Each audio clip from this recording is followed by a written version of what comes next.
இது என்னுடைய கடைசி பேச்சு. அன்புக்கும் அரவணைப்புக்கும் சிகரமாக விளங்கியவர் தமிழின சிம்மாசனம் எங்கள் அமுதுப்புலவர் அவர்கள். அழைக்கும் நிகழ்ச்சிகள் அத்தனைக்கும் மறுப்பு எதுவும் கூறாமல் வருகை தந்தும் பங்கு பெற்றியும் தனது இலக்கிய பணியை அகவை 90 தாண்டியும் புரிந்து வந்தவர்.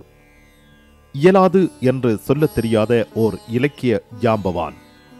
தனது ஞாபக சக்தி குறைந்து செல்கின்றது என்று அவர் மேடைகள் தோறும் கூறினாலும் அவரின் அறிவு பெட்டகத்தில் இருந்து காலத்திற்கு காலம் ஊற்றெடுத்த விடயங்களோ ஏராளம். முதுபெரும் அறிஞர்கள் முதல் இளைய படைப்பாளிகள் வரையில் அவரது ஞாபகத்தில் இடம் பிடித்திருந்தவர்கள் பலர். என்னுடைய ஒலிபரப்புத்துறை வரலாற்றில் கடந்த 13 ஆண்டுகள் மறக்க முடியாதவை. இதில் அதிகளவில் நான் அமுதுப்புலவர் அவர்களுடன் தொடர்பு வைத்திருந்தேன். போன ஒரு கிழமையால் ஒரு பொடியன் வந்தது.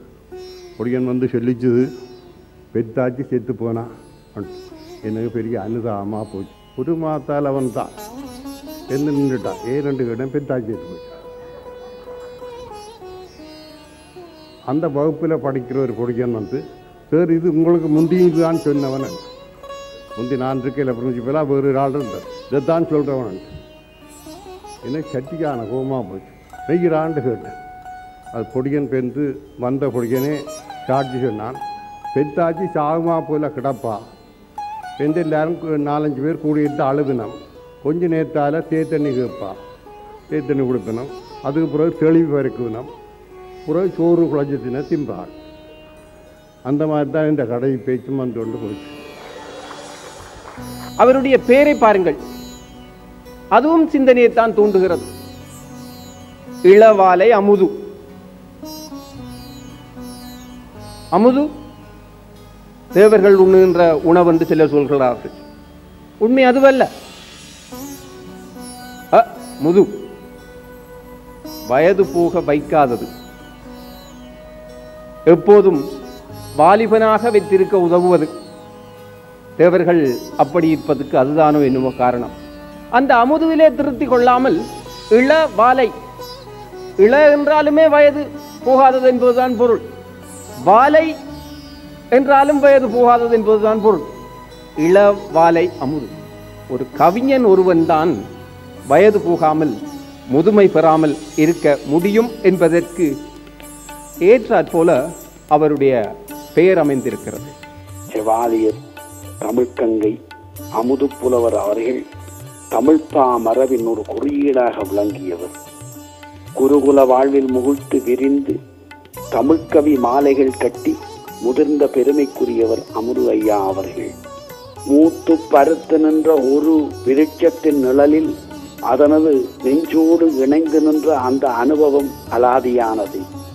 ராஜ கம்பீரத்தோடு அரங்கில் அமர்ந்து நகைச்சுவை பொழிந்து எம்மையெல்லாம் வாழ்த்திய அமுது புலவன், 90 கடந்தும் தொனிப்புடன் பேசிய அந்த தமிழ் புலவன் தலை சாய்த்து விட்டான்.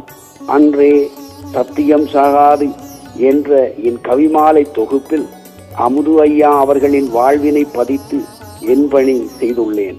அவனது திருப்பெயர் தமிழோடு கலந்து தமிழோடு இணைந்து தலை நிமிர்ந்து நிற்கும் என்ற நம்பிக்கையோடு அவரோடு பழக கிடைத்த வாய்ப்புக்கு இறைவதத்தை துதித்து தமிழ்த்தாயை வேண்டி அவரது பெரும் வாழ்விற்கும் அவரது குடும்பத்தினருக்கும் எனது அஞ்சலியையும் பேரன்பையும் தெரிவித்துக் கொண்டு விடைபெறுகிறேன்.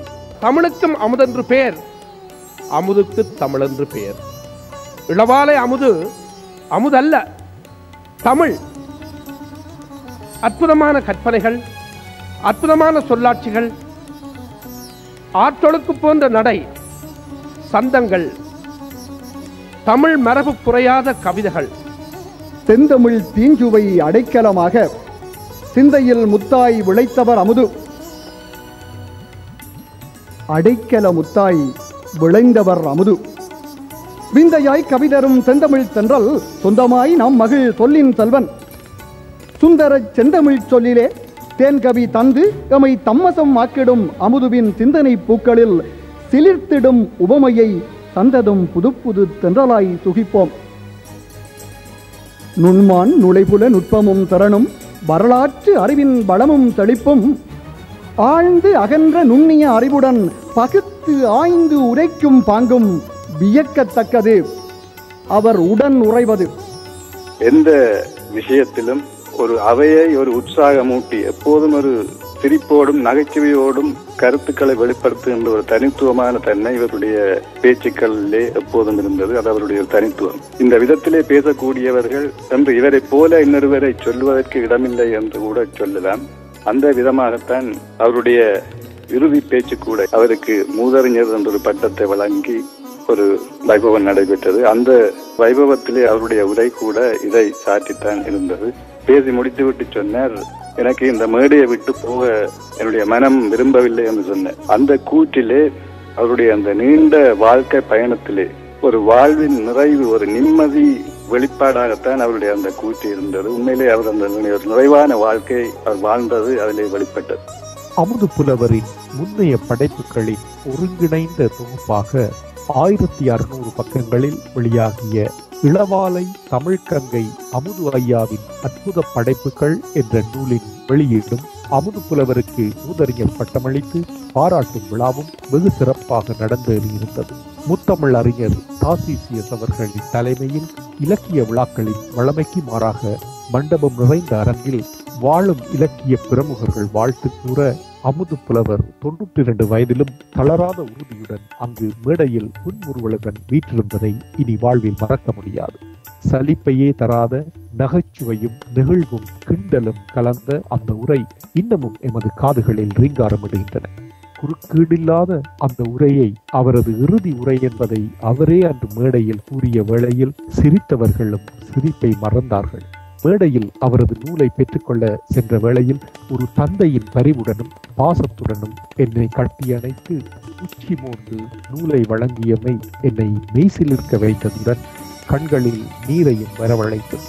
அன்றைய நிகழ்வினை ஒழுங்கு செய்த அமுது புலவரின் குடும்பத்தினரும் விழா குழுவினரும் தமிழ் கூறும் நல்லுலகிற்கு ஒரு பாரிய திருப்திகரமான சேவையை செய்திருக்கிறார்கள். தன் வாழ்நாளில் வளமுடனும் நிறைவுடனும் ஒரு கவிஞராக வாழ்ந்து முழுமையை எட்டிய ஒரு முழுமையான மனிதரை அவர் வாழ்ந்த தமிழ் அறிவோர் சமூகம் வாழ்த்தி மனநிறைவுடன் வழி அனுப்பி வைத்துள்ளது. இத்தகைய திருப்திகரமான மனநிறைவானதுமான வழி அனுப்புதல்கள் எங்கள் அனைவருக்கும் வாய்ப்பதில்லை. அமுது புலவர் அவர்களை நான் முதல் சந்திக்க பொழுது கழிச்சு கொண்டிருக்கிற நேரம் அவர்